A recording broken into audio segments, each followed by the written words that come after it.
Soldier Boy, tell him. Soldier boy up in the hall, want me crank it, want me raw, want me crank that Soldier Boy and Superman, that whole now want me you. You're getting that Soldier Boy phone you're saying? Or He has a phone?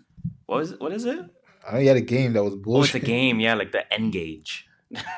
No. You don't remember the N-Gage? What the hell's the N-Gage? That was handheld. That was like, what came out around N-Gage? Game Boy Color? Yes. Game Boy Advance? Game Boy SP? Do the real handhelds? Remember? I mean, it's kind of okay. Remember, like Endivia Shield, like that one's pretty recent. Yeah. So it's like it's like one of those Android box video games like type of shit. Way before that. Oh, this guy, does he not know PS4s or maybe are out? It was related to Sega. Does he not know PS4s are out? Yeah, but you wouldn't buy that? Does he know Xbox Ones are out? Listen, does he you know just Nintendo Switch? You gotta see the vision. Wii U? Wii? Listen, PS3? If Ray J is not stopping himself, the Raycon glasses, I would love Raycon glasses. Low key, I want to buy those. I need those. Whenever I think to myself, like, man, if I was just able to pop the thing like that.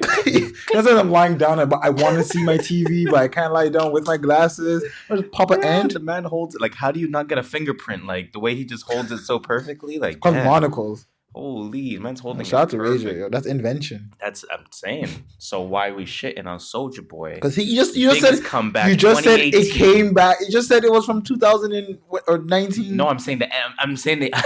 You just said he took it back. I was comparing his shit to the N-Gage. Yeah, that's not an upgrade. That's me hating. That's not an upgrade though. It's probably like the Endivia Shield though. To be fair, it probably is. But salute to innovation. I wouldn't call Soldier Boy innovation, but fuck Tiger like he says. Nah, I'm kidding. I'm not hating. T-Raw. Same flow every song. T-Rilla and Gorilla. I'm killer. Same flow. Yeah, same he flow. does. It works, man. It works. It does work. He's a hit maker because of that. Damn, can't complain. All right, let's get this motherfucking show started. Man. Shit, what we doing?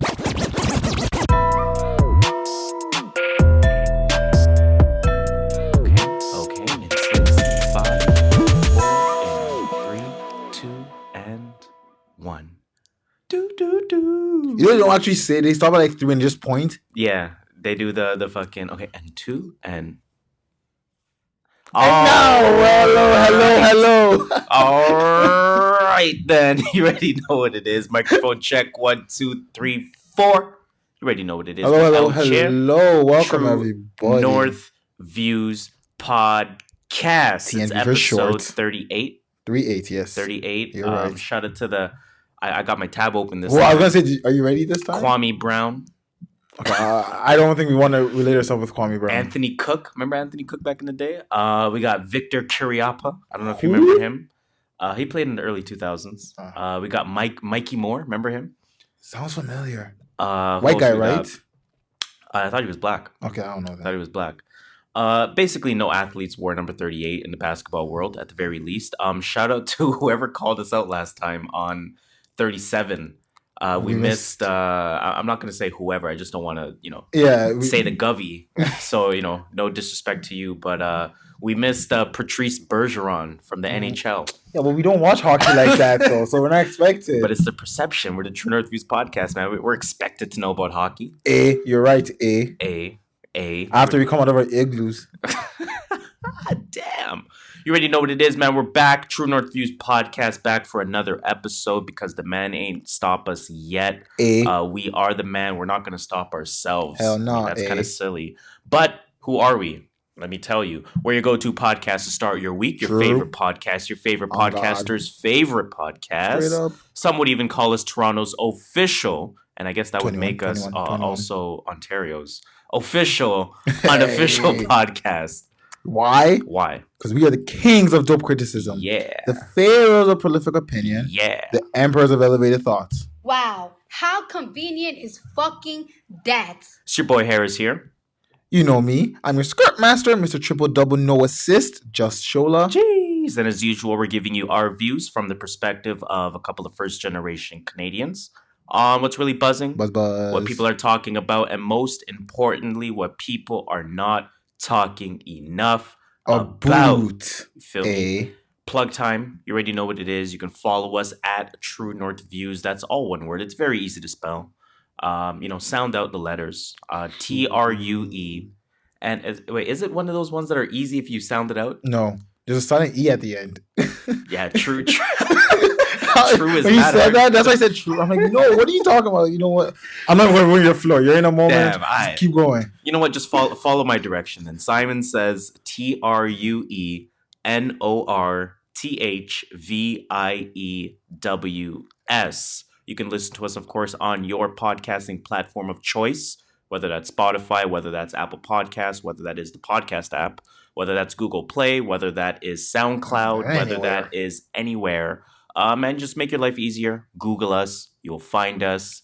Tell a friend to tell a friend. Do us a favor. Rate, comment, subscribe. Review. Take your spouse's phone. Subscribe. Take your kid's phone. Subscribe. Take your auntie's phone. Take your grandma's phone. Take your son's phone. Your grandma has a phone. She don't really use it. She's on a basic plan. Just go on the podcast app. Subscribe. And press subscribe. It's that simple. How would they ever know? They wouldn't. That's all I wanted. They will never know. Just they don't even know that app is there. And subscribe. If the phone is locked, get their fingers, put it on the phone, unlock it, and listen. You know what to do from there. If the phone is no fingerprint and passcode only, here's a perfect chance for you to work on your cyber skills. Figure out the password. It could be the year of birth. It could be the date of birth. It could be their significant other's date of birth. It could be your birthday, for all we know. Hey, it probably is. It could be 11111. What's another common zero, one? zero. 99999 1 2 3 4 1 2 3 4 5 1 2 3 4 5 6 9 8 some people 7 like 6. some people like that fucking diagonal shit. That shit really work like that 1937. Like that's not working.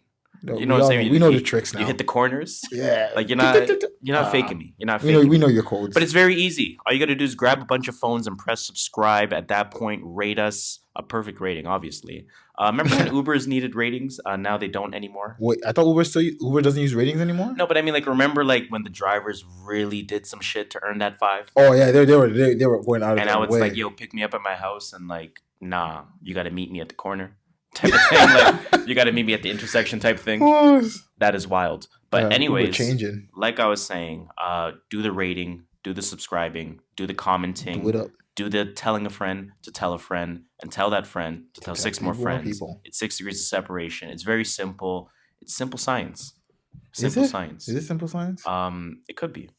It could be. No, it could be. Fair enough. You know what? It is what it is. It is what it is. It is what it is. What are we doing today? Is that the end of my plug already? That's the end of your plug. Okay, that is the end of my plug. And that point, then let's get the show started. Show as usual, we're gonna start with our music potpourri. Music potpourri. I guess that is our official intro for music potpourri. But we are gonna start with that. I'll be honest with you, ain't shit happened this week. It wasn't a lot that really happened. Ain't shit happened this week. But the last few days, a lot. We got a little bit. Last, couple of days. We got some stuff. We got the scathing hot take over here. Mm-hmm. Information as of recording. We found information that none news. Other than some DMX version of fucking ESPN. So like nose reindeer. I love that song. Come on. I love that song. Damn, that was actually kind of sad. Okay. Let's talk about it. Let's go. Let's talk about Are you happy Rae to see Rae Sremmurd? Okay, you know what? Backstory first. Before we get into this story, because you say Rae Sremmurd a certain way, and I say Rae Sremmurd the proper way. I say Rae So I just want to let it be known, when you hear the incorrect pronunciation of Rae Sremmurd, the views of JustShola is not the views of your boy Harris. I'm aware. Rae Sremmurd. I'm aware. Carry on, sir. Give me the backstory. Rae Sremmurd. Oh, I'm saying the story. Okay, sure. Here we Why go. not, man? Why not? I was just saying Rae Sremmurd. I don't know how you do it. Rae Sremmurd? There's no N in Rae Sremmurd at all. Who knows? Either way, news broke about a few hours ago. Slim Jxmmi alludes to Rae Sremmurd splitting in his recent tweets. Damn, oh damn. I'm gonna read you his recent tweets. There's 5 of them, if I'm not mistaken. Yeah, about 5 of them. I bought my mama $1 million crib off my work. Do you think he only cares about Ma Bed and his mama? No. Okay. That was a good one, though. That was a good one. I could have a comeback for it. It was good, though. I like that. Give me that. All right. He said, I'm not... Oh, wait. By the way, he capitalized the my.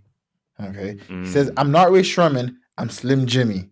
And I'm a sink or swim by myself. Then he next tweets, not a Shrem life. Next tweet, y'all won. It's a wrap. To this day. Y'all still gonna meet your mans. What is it? I don't understand this. Y'all still got your man sway. Y'all be a Yo, okay. Can you read that? Yes, I can. Okay, can you read that? I cannot read that. You can't read slang. It's okay. Yeah, I can read English. Damn, oof. That was a good one. I'll give you that. He said, y'all still got your man Suedo. Y'all be alright. See, he didn't write that though there, yo. Y'all still got your man Sway. No punctuation. Y'all a be straight. I still can't say it. Y'all be straight. Y'all be straight. You say y'all still got your man Suedo. Y'all be straight. Yo. Is this good for the industry? Okay, before we ask questions, I'm just saying, Harris Damas in effect. When the hell did you say they were going to break up? When the album came out. You did not say that. Was I not telling you that, like, I'm sure there's something going on there, and I think that Jxmmi holds him back? Oh, no. I didn't say that? I remember. Maybe you said Jxmmi holds them back? You were when I was writing for Jxmmi the whole time. But yeah, exactly. I said Jxmmi's my guy, but Slim Jxmmi holds back Sway Lee. And you agreed. Like, you know, I think I did. What are you talking about? I think I did. I think it is something to remember. What are you talking about? But I always said Rae Sremmurd is Rae Sremmurd because of Slim I guess Jxmmi. We didn't call the breakup per se. But yeah, no, you're right. You're right. I think Slim Jxmmi makes it Rae Sremmurd in that sense. But like, what is going on here? I'm confused. I don't know, man. I just hope. Do you want to see them break up? I mean, like they say, like, we'll never break up. We'll never break up. You arguably reach a point in any group or any duo's career where a split or a solo run is talked about. Yeah, right. 100%. You wonder if this comes from a place where it's just like an emotional short-term response. See, that's why I think it was maybe gone to a fight or argument in the booth or like something. I can see like a Wale responding like this. Mm-hmm. I can see who else can I see responding like this? Donald Trump. Oh boy. I can see a Kanye saying something like this about a Travis Scott or something like that. Agreed. So it could be something that is just taken in the moment. I agree. Right? But let's assume they're spot on. Let's assume they're spot on. What does this mean for Rae Sremmurd? What does this mean for them as individuals? Do you think one takes off, the other doesn't? Do you think they both take off? Do they have their own lanes? How do you envision, I guess, the world of Rae Sremmurd at this point? Oh, they're gonna have their own lanes. I don't see Slim Jxmmi taking off further than where he is. That much further than where he is right now. Mm-hmm. And I agree with that. I think Sway Lee's going to... Everyone knows Sway Lee is a superstar in the making. Yeah, he is. He's like 3 years away from just being everywhere. Sway Lee is like... Okay, I got a hot take. I got a hot take. Is this my first hot take of 2019? Probably. I think you said one last year. I think last it is my first hot take of 2019. You should write down all your hot takes, so when you call back, like, yo, that was wrong, that was wrong, that was wrong, that was wrong. Well, I mean, it's not really a prediction this time. It's more of just a hot take, but a lot of my predictions are not wrong. You can record them, and we can start noting which episodes I say them. But listen, what I'm trying to say is Sway Lee is what Jaden Smith is supposed to be. I don't see that. I don't know. I see Jaden Smith as more of like that ASAP Rocky. Oh, I guess that's really... I don't know, man. I don't know. I see more with the fashion. Like, True. More on the fashion side of music, not really in the singing. Because he does sing. He just does a little singing thing. But he's more of a rapper. Yeah, you're right. So he's more of a singer-rapper. No, that was a trash take. I'm not claiming that as my first hot take. I'm not claiming that as my first hot take of 2019. Fuck that. Cancel it. So I revert that. I cancel that. I mute that for sure. So, again. Are you trying to see a Slim Jxmmi solo album? Yeah. I think... I think Jxmmi has, and I'm gonna allude to this later on when we get into new music, but there's a need for Jxmmi's style in the game. You know what I'm saying? Like, there's a need for his style where it's like that energy. It's like that what's his name again? Lil Yachty-ish, Rico Nasty-ish. Mm-hmm. Okay. What else kind of flow is there? Like that flow, like that, almost like that TK type shit. Mm-hmm. You know what I'm saying? Mm-hmm. There's a need for that, I think. There is always. I think. So I think it is possible that he stays relevant for a minute. And but at the same time, I feel like Rae Sremmurd had a bad year last year. It was not their best. Is that, you know why I think they're going to break up too? It's because of that album they dropped. They tried that. Disc. Yeah, it was the triple disc hurt. It was not like a good idea. No one is just like 30 songs. It hurt. I think what made it hurt was the fact that you had songs with them together. Yeah, because one was technically Sway Lee's album. Yeah. One was technically and then Jxmmi's album. If I'm not mistaken, Jxmmi's one had a couple Sway Lee features. Oh yeah, and then Sway Lee's had a couple Jxmmi features, and then you had a Rae Sremmurd album like on it. 12 songs in between of Rae Sremmurd. Like, it made no sense. Yes, right? And all the beats are they sound similar. Not similar, but they sound like they're produced by the same person or same group. You know, there wasn't like a deep beat. It wasn't like separate beats. Again, with this Rae Sremmurd thing, it's interesting. So, like you said, you know, Jxmmi goes on a Twitter rampage. Again, you could argue that this is something that's been coming for a little while now.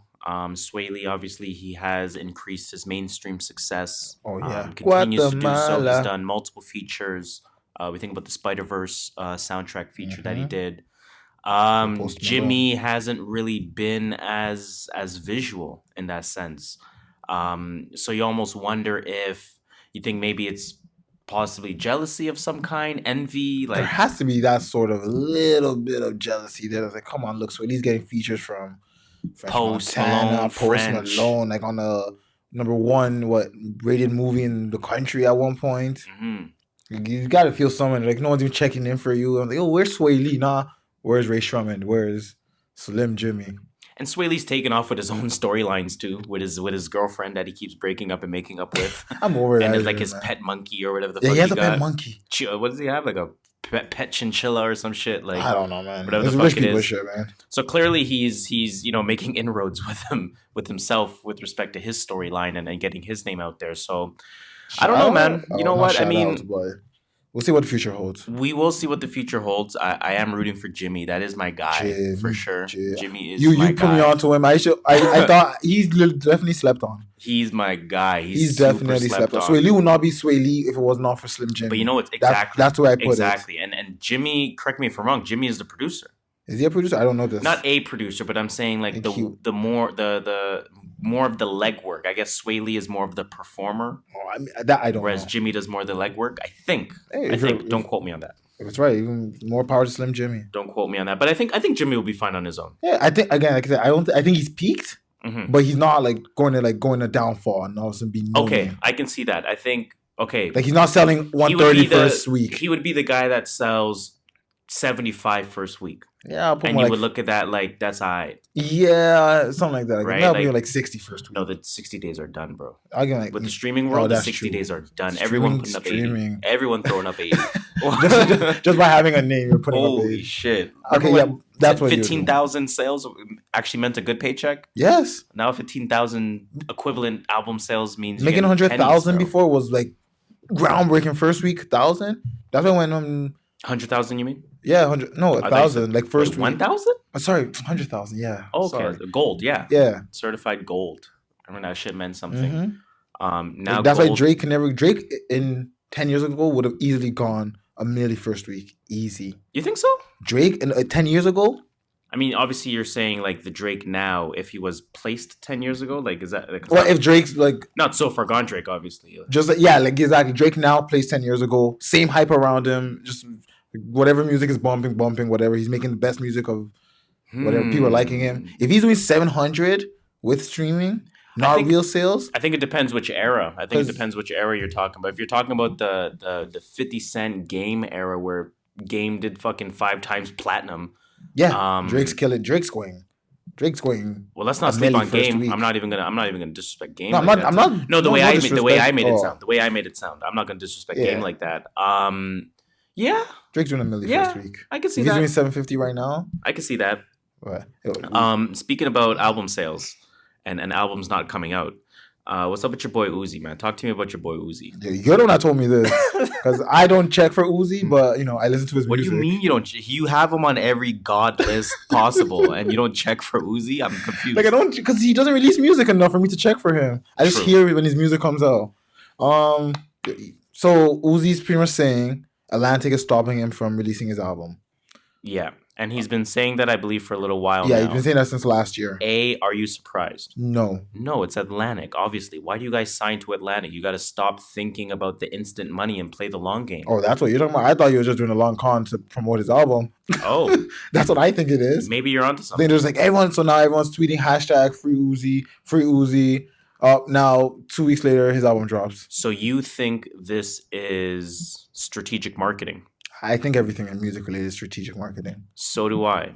Uzi said some shit. I have the video. Let me see if I can play it. I don't care. Like, y'all talking about drop something at least. I'm trying to drop something. I dropped new Paddock. Like, that shit ain't get leaked. I've been trying to drop something. Bro, this is my life now. All I can do is make music and sit back and wait for y'all response and make visions to the shit. You think I don't want to drop music? You just gotta understand. Let me tell you something. When people don't love you, they'll hold your life if you sign a motherfucking. That was the drugs kicking in. That little pause there. Hold that shit against you. And that go for the streets too. Like, I know something. You ain't supposed to. What is he saying? No idea. He's just talking.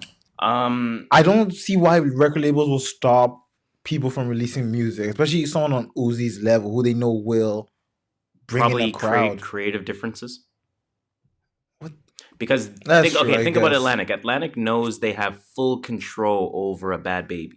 Oh, easy. As an example. 100%. They signed her when she had nothing, so exactly. She doesn't know what she's signing. She's just saying, "Oh, I have a record deal." And they bring in the writers, and they craft the tracks, and they tell her, "Go ahead and perform." Yeah. And she performs. She gets her clout. She gets her check. She has a following. She gets a check. Everyone hates her, and she loves it. Right? Someone like Uzi, on the other hand, a little bit more creative genius than Bad Baby. Okay, yeah. He probably would have more creative control in his music. Right? So I can see him saying, no, I want to do XYZ. And Atlantic's like, no, you're going to do ABC. Boom, album's not coming out. Didn't see that. Yeah, then I put it that way. Out. So I still think it's a press run. Yeah, you know what? They're going to let him do what he wants because he's the moneymaker. I don't believe none of this shit anyway. I was going to say I feel bad. I don't believe none of this shit. You made your bed. Now lay in it. We don't believe you. You need more people. And the album's coming out in 2 weeks.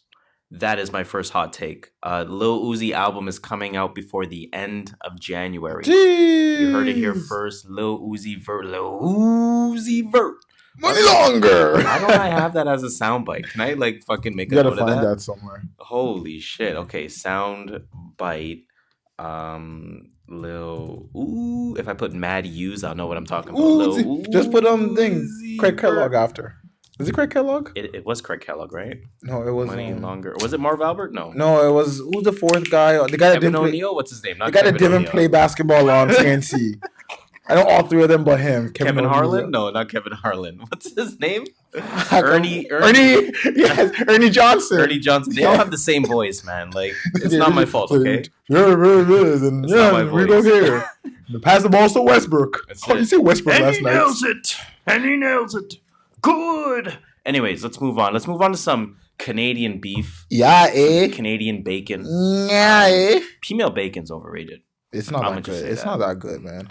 I tried it once and I was like, ugh, I'm good, love. What's known as Canadian bacon? I mean, bacon in general is kind of trash. Anything pork is really trash, to be honest. But it tastes good. I mean, don't do that to sausage. Pause. But that's still bad. So you know what sausage is? Pause. I don't know why I said pause there. Do you know what sausage is? Yeah, it's like the remains. Yeah, it's still bad. That's cool. You got to eat the whole animal, baby. It's a part that they can't sell in a store because it won't look attractive. Animal, baby. Just crush it all up in a grinder and don't tell me I still eat it and I like it. Don't get me wrong. That don't bother me. Don't get me wrong. I still enjoy eating it. I'm just saying it's not that great for you. All right, let's talk about Weeknd Drake though, man. What's really good here? Some controversial lyrics. Yes, so Weeknd. let me give some backstory to this. I have mad tabs open. Yo, I'm just looking at my computer too, and I was like, Jesus Christ, I don't have enough open. I still have to open more as we go on. I'm gonna just fucking open it again, so I just create more of a problem for myself as we continue to record. But that is okay. So the Weeknd came out with a song. This song just came out probably Friday or some shit. Friday. Okay. 11. So he came out with a new song. It's called "Lost in the Fire." The song, it was produced by Gal Alphastein. I don't know who that is, and Diala. He's performing at He's a producer, and I know he's performing at Coachella because I saw him on the list. I've seen him on a few songs before. Okay. I never really took in. The Weeknd has a bar in there. Now, I did see something else that says that this bar is up for debate. Maybe we heard wrong, but I'm going to just tell you what it is, and I'm going to tell you what people are trying to say it could be. Yes. Right? So the line itself is, and I quote, "And I just want a baby with the right one." Okay.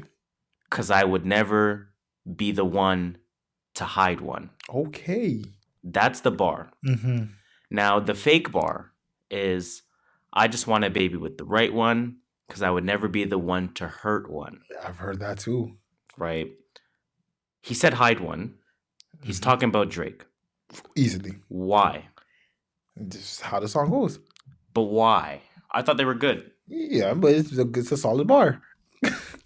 Don't disrespect those man's kid. No, I'm just trying to play devil's advocate, bro. Oh, I actually agree with you. I'm trying so hard to play devil's advocate. It's the man's kid. Like you're clearly talking about Drake. Yeah, you're his boy. You guys are boys. I thought you guys were boys. I know you guys have had a little scuffle in the past, but that OVO and that XO gotta work together. But do you think this means like Drake is low-key not this good guy that everyone thinks he is? I think that's a rumor that's been going around forever. I think it's been rumored for a long time that Drake is not as loved in the amongst industry. His peers. Yes. Amongst his peers as he is loved by fans, right? And I can see that because he's great.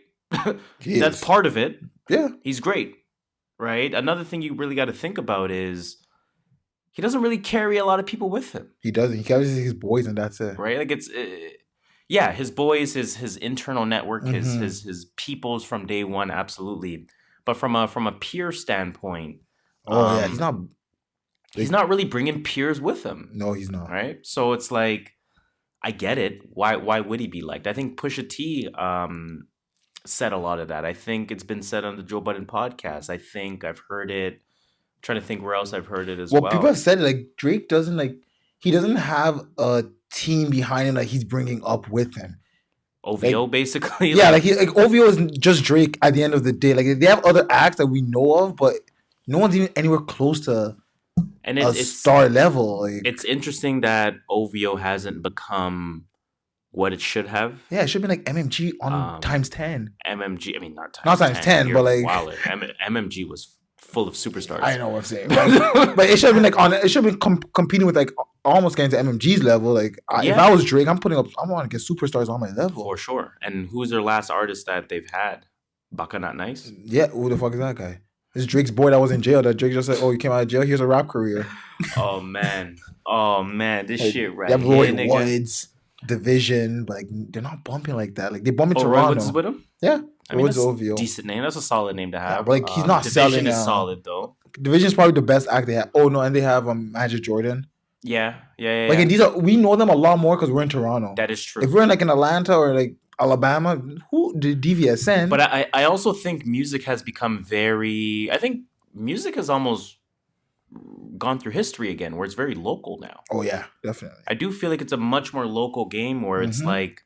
The Toronto scene is amongst Toronto. Yeah. The DC go-go scene is amongst DC. Yeah, the DMV area. The DMV area. That's them. You know what I'm saying? The South is the South. New York boom bap is New York. It stays there. Yeah. Right? Like Griselda can't get out of Buffalo. Can't wait till they blow up, man. They're great. But yeah, I mean, I forgot my point. Not gonna lie. Just the music stays local. Yeah, no, I think music stays local. Music going back through history where it's not, because there's too much music out there for us to consume. But that's what it is. Everyone is making music. There's just so much out there. I do think, and this is just random sidebar, I do think we are going to see less music in 2019. Yeah, people are going to be way more selective. Thankfully. People are going to be way more selective on their music. We've already started seeing it. Yes. It's already 2 weeks in, and we haven't got any new albums, really. Yeah, exactly. We haven't really gotten much from a A-lister, let's say that. Exactly, way. From a notable artist, yes, I suppose would be the correct terminology for that. But yeah, I mean, back to Weeknd again. If you were Drake, would you be mad at Weeknd for this line? And what if be Drake? You're Drake. You heard this line. I bring you up. Yo, Drake was good. I mean, it would depend on my relationship with Weeknd. It would depend on my relationship behind closed doors. If he and I talk on a regular basis and we really are cool, I would be like, yo. And for all we know, he ran this line by Drake. And that too. And that was going to be my next point. For all we know, this is something that them two joke around about all the time. Because there was a Juice WRLD song where he said something about Drake. He's like, and in the same song, he was like, but like, chill. Like, everyone before you guys say it's a diss, like, I ran this by him and Drake knows this line. He's cool with it. I remember that. I think I remember that. I wouldn't be surprised if this is also strategic marketing. Oh, definitely. I think everything music is strategic. Is that the episode? Is that going to be the episode title? Strategic marketing? Do we have one called strategic marketing I don't already? think we do. Because everyone's strategic marketing out here. We see through you. Drake's we're not promoting stupid. himself. Weeknd is creating a buzz using Drake's name. Yes. Clearly, they know what they're doing. They're masterminds. That's the thing. These guys at this level are media masterminds. They have marketing teams. I really don't believe any of this shit right now. I don't believe Uzi's done. No, definitely I don't not. believe Weeknd is beefing with Drake. Definitely not. I don't believe Rae Sremmurd broke up. I think this is all fake right now. That's how I see the music, and that's why it's so hard for me sometimes to like attach myself to artists, because I'm just like, half of what you do is fake. Half of what you're showing us is to sell your music. Okay, talk to me then. When are we getting the Weeknd Drake collab? Let's really talk about it, because that's what this is. Next year, end of this year, next year. Okay. We get a collab. End of 19 or beginning of 2020. We're gonna get a Weeknd album this year. For sure, he just dropped a single, so we're gonna get one before summer, probably spring. That every girl's gonna be like, "Oh my god, I love the Weeknd." Man. And then Drake's gonna be quiet because he just went on tour. He dropped an album last year, and then all of a sudden he's gonna do a concert, the media OVO Fest. Oh, me and the Weeknd album dropping soon, and then end of summer we'll get a Weeknd Drake collab album. I'm rolling 8 tracks. I'm rolling with that. I buy it. There's gonna be some OVO guys on there, some EXO guys on there. I think that's the perfect way to end that topic because I think you're spot on. I'm not gonna lie. I think you are spot on. Salute to Missy Elliot. Yes, Let me get my sir. round of Yes, applause ma'am. ready. More Black excellence in the building. Salute to Missy Elliot. Joining the Hall of Fame. We reported on this. Let me finish my applause real quick. Hold on. Work it, let me work it. I'm gonna bang up and reverse it. It's your birthday.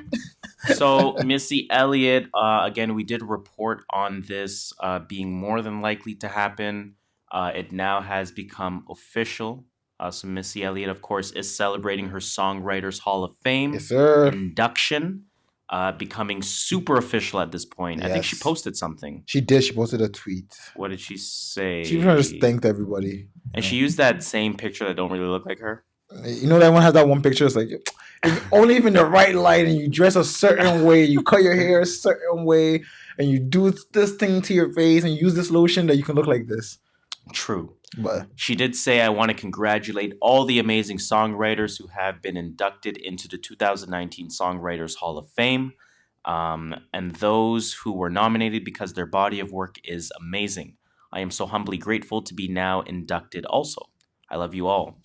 Songwriters Hall of Fame, #2019. Shout out. Yeah, shout out to her, man. Shout out to her. Actual ceremony. Just tried to cut you off. That's cool.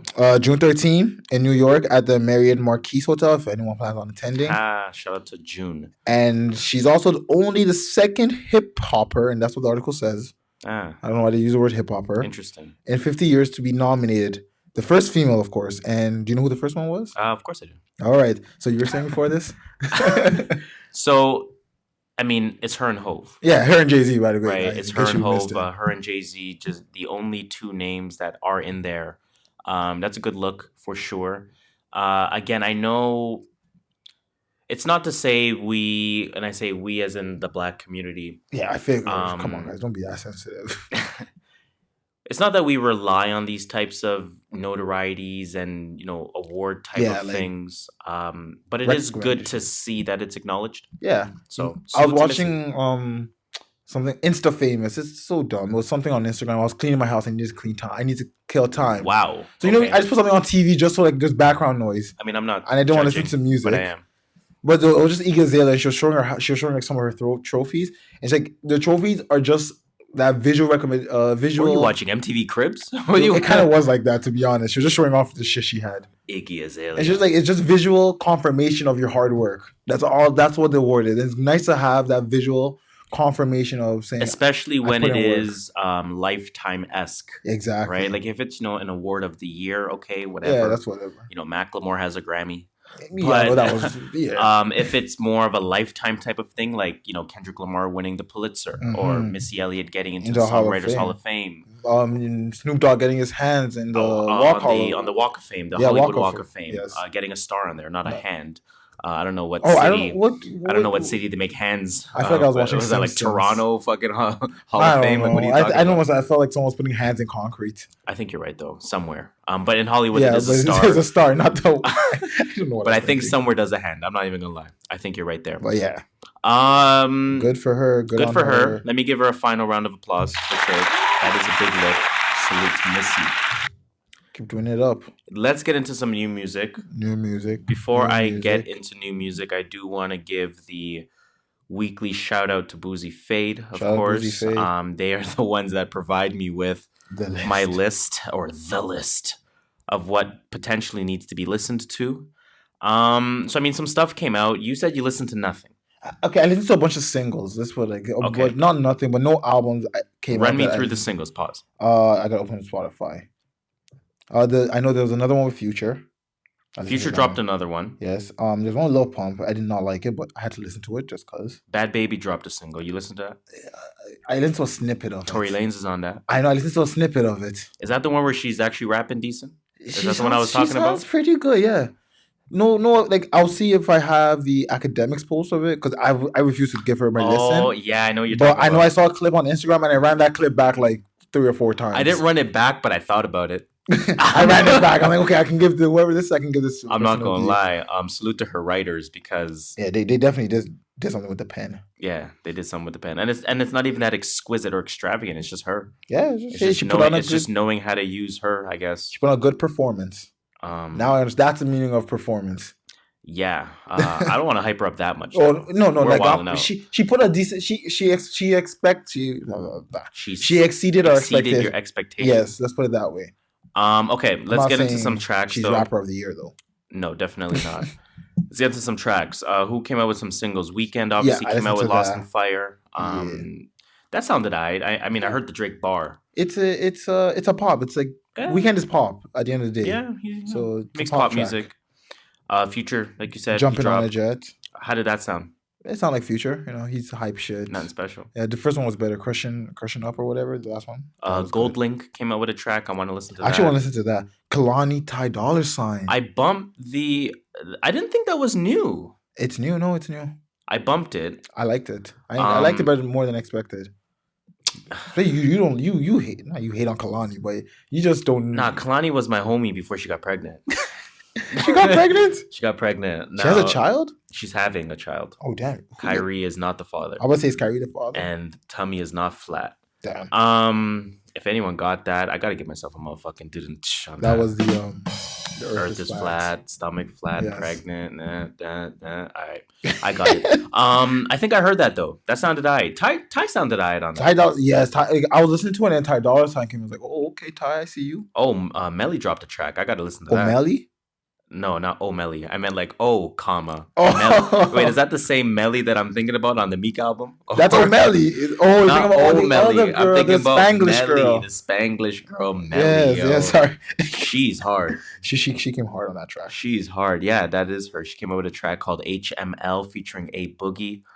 A Boogie with the hoodie. NBA Youngboy. He came out with a track. Halsey came out with a track featuring Juice WRLD. Lil Pump called Butterfly Doors. Your girl Lana Del Rey came out with a track. My girl. I'm trying to. Oh, Lil Duval came out with a track. Probably. I don't know. Duval came out with another one. Shit, I gotta hear that. Let me see here. Take me to church. It's called Pull Up, featuring guess who? Charlamagne the God. Ty Dolla $ign. They're all kinds everywhere. We've been knowing this. I'm sure we don't get removed. I can already tell this is gonna be fire.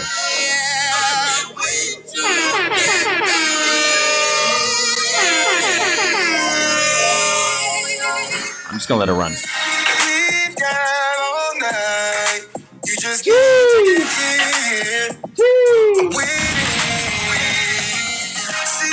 All right, that's it. Before we get removed. Yeah, that sounded alright. It's not too bad. I'm not gonna lie. Couple singles. I don't listen to singles though, so I'm not really even fucking with this list at all. Let's get to some albums. A couple of albums dropped this week. I'm gonna start with Big Krit. Oh, I saw that. This project was called TDT. How many tracks was it? I believe it was like a. He's been coming out with maybe 3 tracks and 2 tracks and a 1 tracker. The trend continues in a sense. Okay. I think this is 8 song. Yeah, 8 songs, 25 minutes.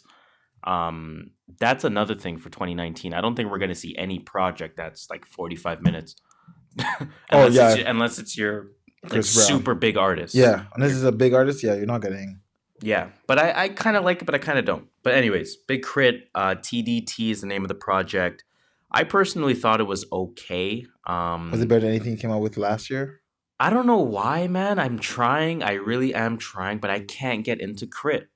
Yeah, me neither, man. I can't get into. That's why I don't listen listen to to his know he's music. lyrical. I know he's elite with the pen. I know that. But it just happens. But I can't get into him. It's not just people you just can't get into. But like it almost makes me wonder because like I feel almost offended at myself because it's like, why? Is this how some people feel about J. Cole? Yes, but it's like how people. Shit, it's like man. how some people don't like wearing the color red. They just or people don't like wearing the color blue. It's your preference. But I can't comprehend how people don't like J. Cole. I can't. I don't. It baffles me. What happens? Right? Some people say Kendrick is overrated.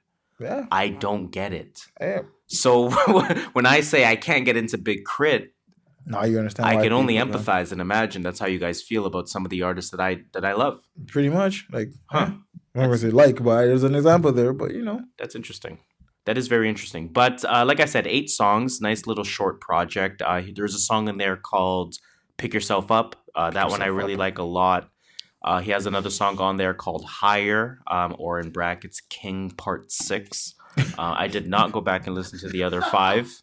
But that song was good too. But like I was saying, it's just I know he's good. I know he's good lyrically. Big Krit, TDT, up to you if you want to listen to it. That's gonna be that's my official review of Big Krit. Wi-Fi is Funeral. I thought the name was Wi-Fi's Funeral.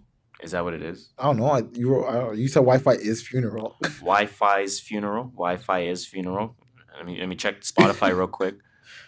I've never. No, you're right. It's Wi-Fi's Funeral. Yeah, you're definitely right. I mean, that rolls off the tongue way better. It sounds like it sounds kind of off. I've never heard of that. So Wi-Fi's Funeral came out with a project with Rob Banks. This project is called Connected. They're both Florida rappers. Do you bump Wi-Fi's Funeral? I don't bump him. People have been saying I should bump him. He was on Complex's list, if I'm not mistaken. Yeah, people have been saying I should bump him because he started off as a SoundCloud rapper-ish, like basic lyrics. But then his last album, supposedly he's flipped and it was lyrical, spitting bars. I'm not going to say lyrical per se, but I will say it's pretty decent. So this one was another shorter project. It was 11 songs, 28 minutes. So a shorter project as well. There is one track on there that I really like called Can't Feel My Face. All the other tracks don't really shine in that way, if you want to call it that. But I'll play a little snippet of it just to give you an idea. Yeah. You dig what I'm saying? Pouring live. Hey, red flags. Fuck nigga, know he can't test that. Whipping in the Mazda, got flash that. Whipping in the Audi, gotta stretch that. You know what I'm saying? It bops. You know what I'm saying? It's a good nodding your head. You know what I'm saying? It's good music to have on in the background when you don't care about the words. Yes. That's probably the best way to explain it. But it's decent. I'm not gonna lie, it's decent. I liked it. It's the kind of music that you definitely want to add to a playlist. Kind of music that you want to have on shuffle at a party. Like you said, just background music. That's it. Background music. So Wi-Fi's Funeral with Rob Banks, Connected. Again, it's decent. It's decent. Decent project. And you can tell it's been a very light week in music when the three artists I'm talking about is Big Krit, Wi-Fi's Funeral, and Comethazine. I would have never thought you'd talk about two of those artists. Yeah. Soulja Boy also dropped a project. I didn't listen to it because I couldn't find it. Oh, man. What's wrong with this man? I was trying to find it on Spotify. It's on LimeWire. If it's not on Spotify, it doesn't exist. Oh, this guy said LimeWire. Oh, I'll give you that. That was good. That was great. That was great. With his N-Gage phone. Fuck. That was great. But anyways, the third album, the only albums that I listened to this week, Big Krit, Wi-Fi's Funeral. The third album I listened to this week is from Comethazine. It's called Bosky 2. Bosky. I'm going to say this shit is hard. So is he good? Yes. I've seen his name before, but he's one of those guys that I just refuse to listen to until someone told me to listen to him. So his style is what I was alluding to with the Slim Jxmmi shit. Okay. Right? So he has that TK, Slim Jxmmi, Rico Nasty type of flow. You know what I'm saying? So I liked a lot of songs on there. There was a song called, hold on, let me see that. Let me get it on my Spotify here. Going home. A song called On My Granny Kids. Oh, my granny. I like that one. The second song is called I Be Damn. I like that one too. I'm not gonna lie. I like them all. You like the whole album? And actually, you're gonna like them a lot. You're gonna like them a lot because to him this week. Put it this way: in addition to having kind of that Rico Nasty, Slim Jxmmi type of flow, he uses Sheck West's ad lib more than Sheck West does. That's funny. Okay. You know what I'm saying? So I can see this. Let me play a little snippet of On My Granny Kids. Flexion. Smoking grandma cookies, nigga. Straight out the front to leave. Yo. Bitch. Comethazine and nigga, I'm piped up. Yo. Hey. This an XD with an extra clip. She sucking his dick, give me extra lip. No matter how big a young nigga get, I never be soft like these industry jits. Put that on granny on my granny kids. I put that on granny on my granny kid. See what I'm saying with the Slim Jxmmi flow? Like I get it. Now, I like that. Okay. He has a song on there called DeMar DeRozan. Okay. To DeMar DeRozan. Shout out to DeMar DeRozan. It's a minute and 24 seconds. Oh yeah, speaking of, this album is 10 songs. 30 minutes. 17 minutes. That's a minute 7. Holy. That doesn't make sense. I realized that halfway through my sentence, I was like, oh wait, no, hold on. It's funny because I said the same shit in my head. I was like, that's 1 minute and 70 seconds per. No, I was like 1.7. That's 1.7 minutes per song. God there damn. were 1.7 minutes. But this shit's hard. I'm gonna play with DeMar DeRozan. 17 minutes, bro. That's my drive here. Trust.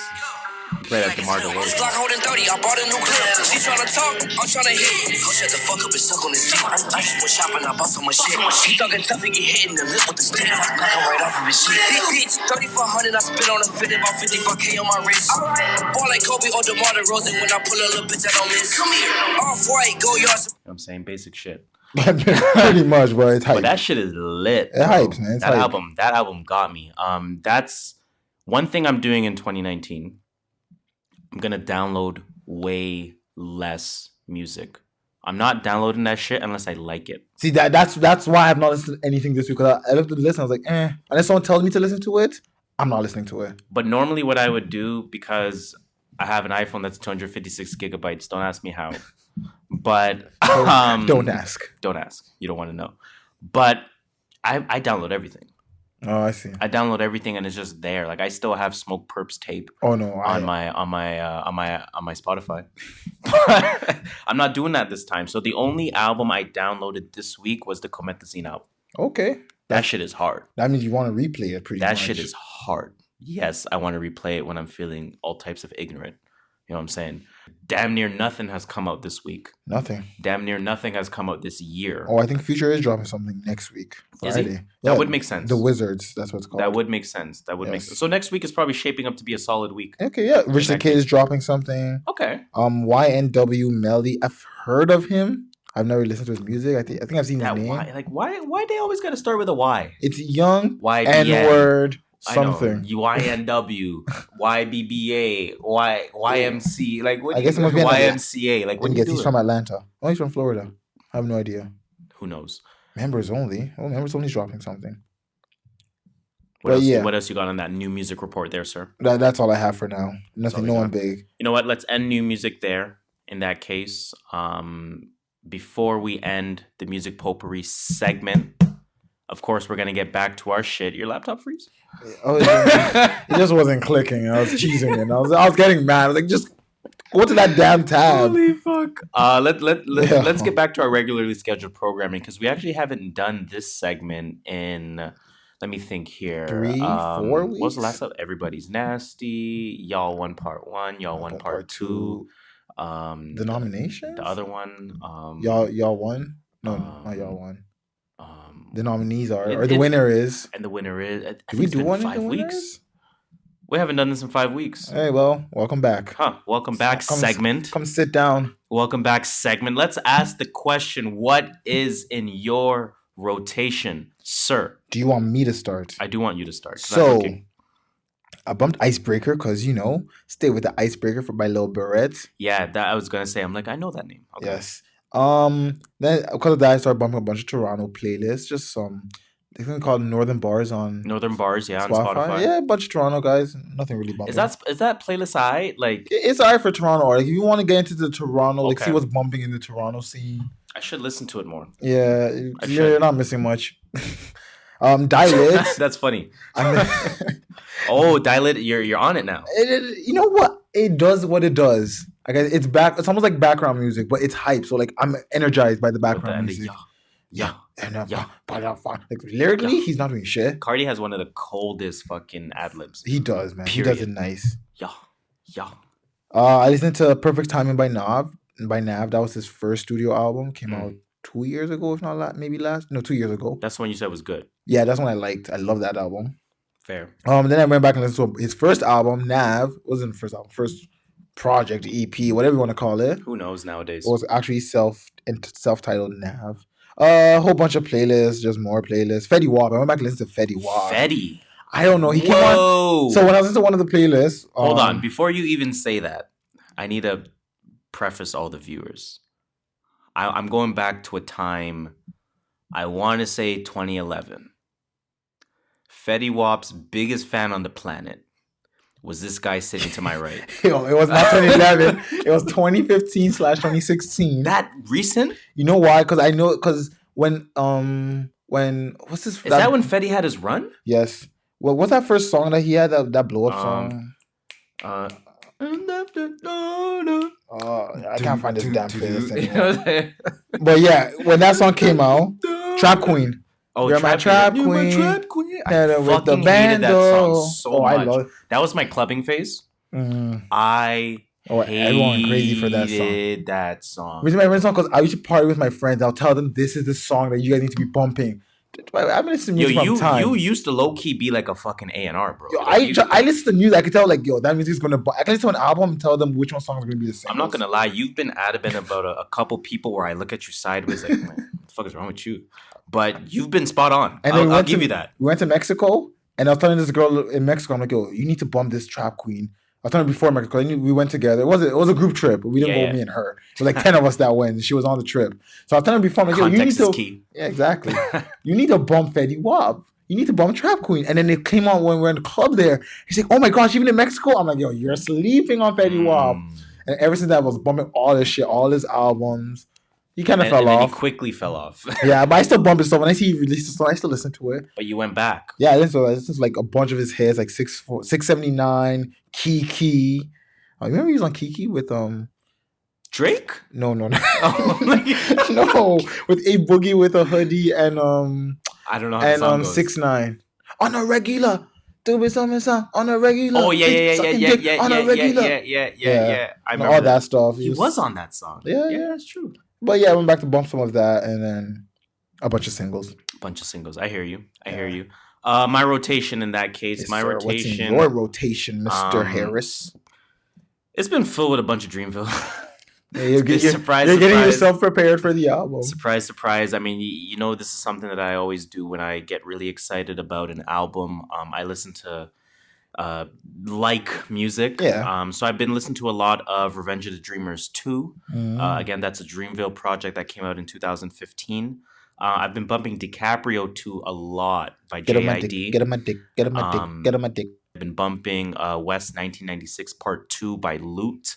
Who? Again, that one came out last year as well, or I think it was 2017 that one came out.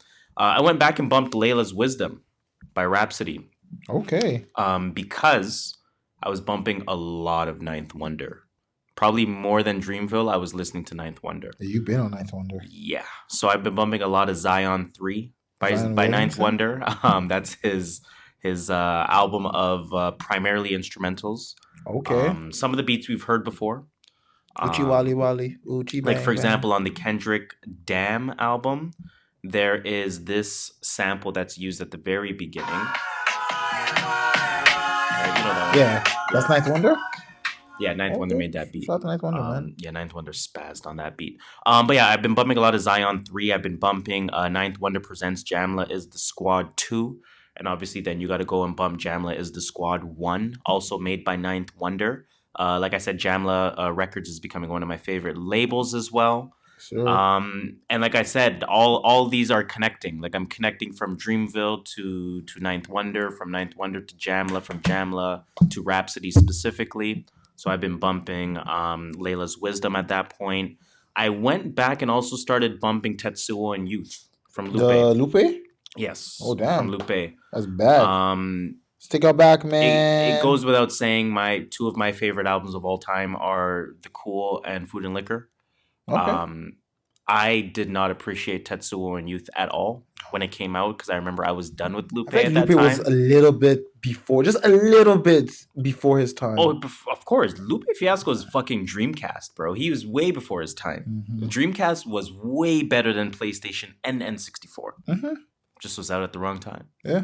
But I remember with Lupe when he finished The Cool, and then he was supposed to come up with that third album, LUP End, and then he did all of his shit, and then I don't know, I'm not gonna get into that. Yeah, I haven't listened to him since I think Losers or Lasers. Lasers. He came out with Lasers when it was. That's supposed the last time it was supposed to be LUP End. I was looking forward to that. I remember because I was Lupe's biggest fan at that time.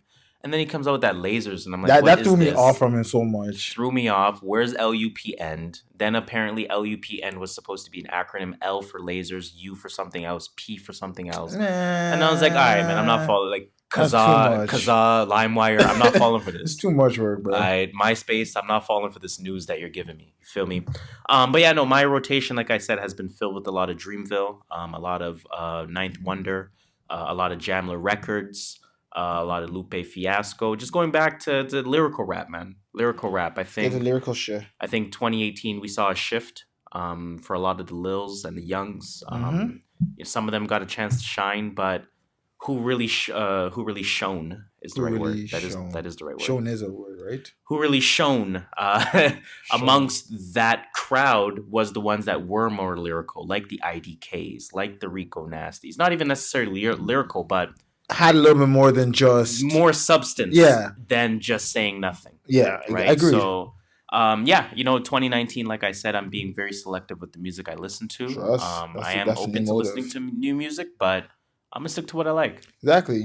If you tell me what to listen to, I will listen to it. But till then, like now you said Comethazine, I'll listen to it. But if you didn't say that Comethazine shit is hard. I was not going to listen to that. That is my album of the week. Are we still doing that when some music finally comes out? Yeah, we had to get back to release of the week. My release of the week is Crickets right now. Crickets. That was good. That was good. I'll give you that as well. All right, so let's end the music potpourri segment at that point. Let's get into our entertainment report. Jesus. Entertainment report. Let's talk about. Let's talk about my boy Jeff Bezos. Okay. So Jeff Bezos, of course, we know is the richest man in the world. Yes, he overtook William Gates.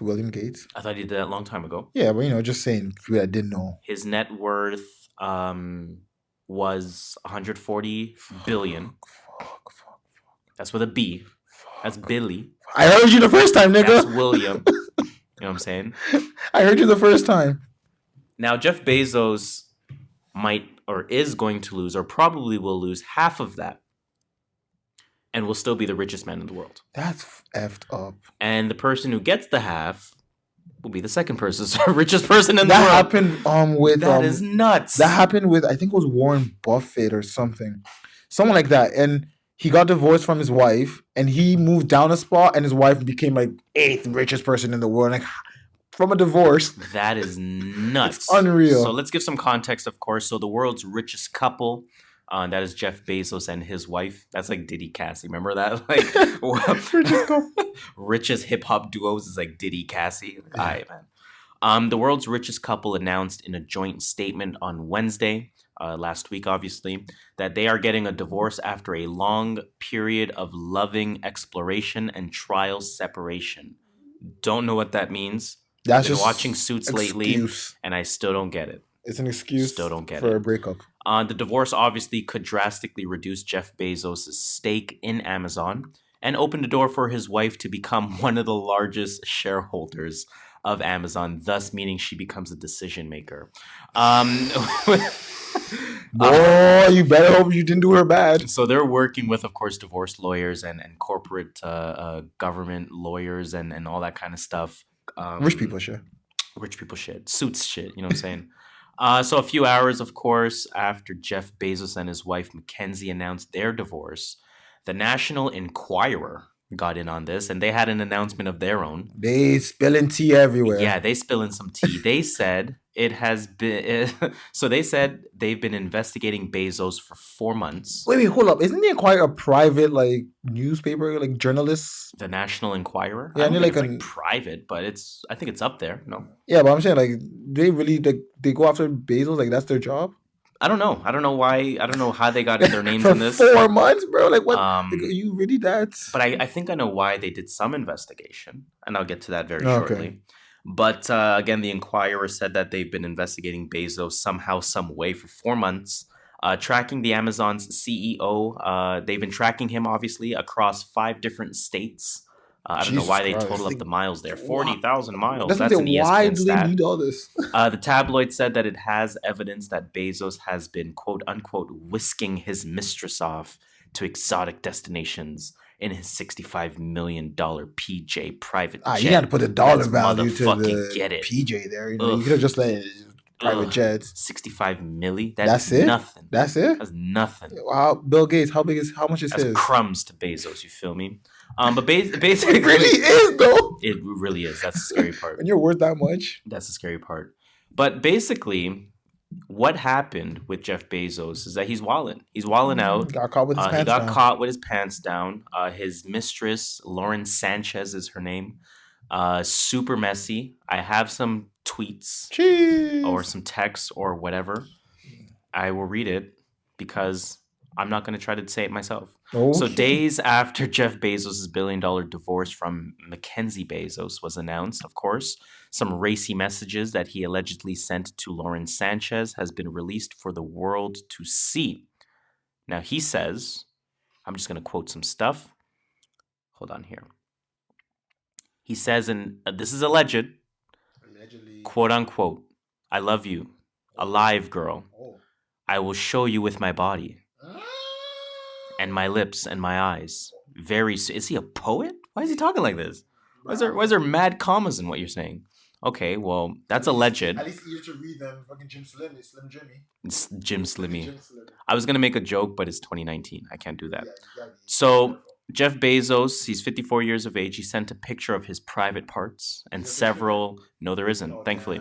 Several shirtless shots, including one where he's wearing just a towel and a grin.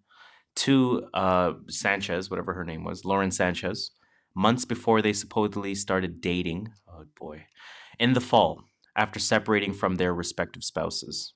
Wait, okay. So apparently Jeff Bezos, they've been separated for a minute. So he wasn't cheating. I mean, why did they separate? Oh boy, don't do that. It's 2019. Don't do that.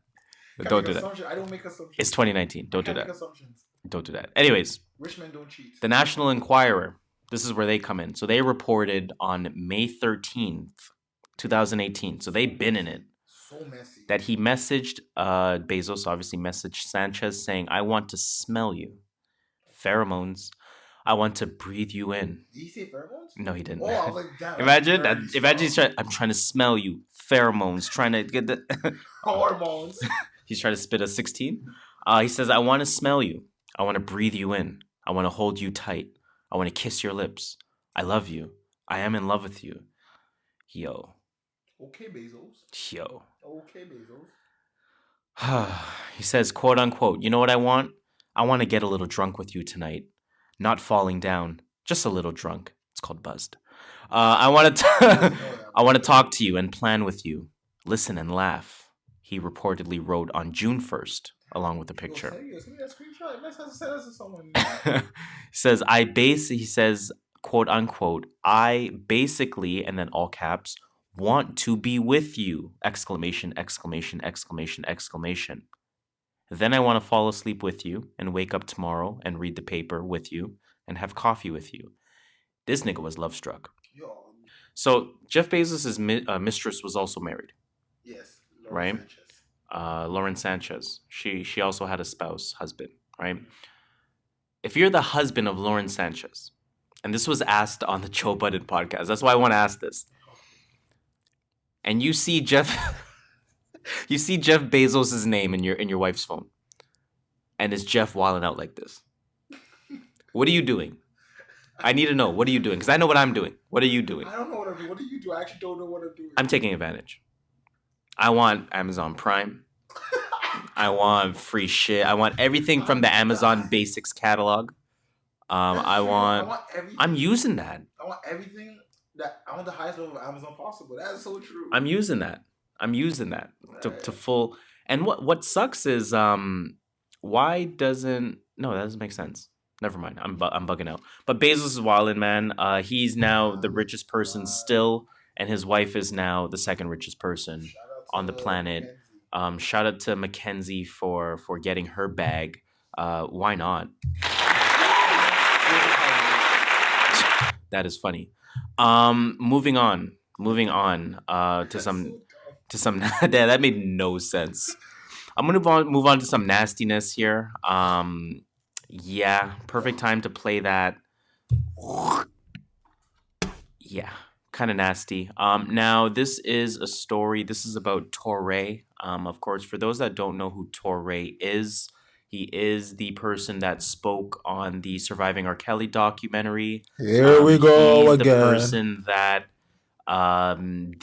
he's the person that actually interviewed R. Kelly with that infamous "How old are you talking when you say teenager?" or whatever R. Kelly's exact words were during that interview. Toure's been around for a while. He's done work with BET. He's done work with like Complex. I don't think he's done work with Complex, but like E! News. Probably he's been around. He's been around. Very seasoned as a journalist. Black guy? Yeah, black guy too. So Toure did some shit in 2017. Toure recently has been making more public appearances since doing the Surviving R. Kelly documentary. Damn straight. Toure has his own podcast already, so it's, just kind of making a little bit more of a podcast run. Yeah. In addition to him having his own podcast. So he was recently seen or featured, I should say, on the Clubhouse with Mouse Jones podcast, and salute to them. Shout out to Mouse Jones. Reek, everyone involved there. Toure was recently on that. And I guess it was from the Clubhouse posting it, like saying, check out our latest episode type of thing. There was a very interesting comment on that post itself. And his, not accuser, I don't know what terminology to use. Accuser. Yeah, accuser is that is the right word, right? Yeah, okay. If you're accusing someone, you're an accuser. Right, that is the right word. Okay. Okay. So his accuser, her name is Danny. I don't know the full name, but it's a makeup artist. Her name is Danny. She basically wrote on the Mouse Jones podcast, Clubhouse podcast post, but Toure sexually abused me or sexually harassed me or whatever it may be. And somebody's like, question mark? Like you're just throwing this out there. You got context, man. Care to elaborate? You got context. She then wrote on that post, she said, every Monday I used to work with him on a show in 2017, and he couldn't stop asking me to do anal, how I looked naked, if I had sex over the weekend, what it would be like to fuck me, what his cum would look like on my face. Okay. I had to have the crew stay in the room with me while I got ready. And when I left, I called HR. He got fired instantly, which is true. He did get fired, and he acknowledged it as well. He wrote a huge apology for doing that into my DMs. I still have it. He did a 2020 shoot in 2018, and I was there, and he walked out. He told the producer that he was embarrassed because he was inappropriate with a staff member. He really needs to take a seat. Let me provide a little bit more context to see if I can show you the actual DMs that Toure did back in 2017.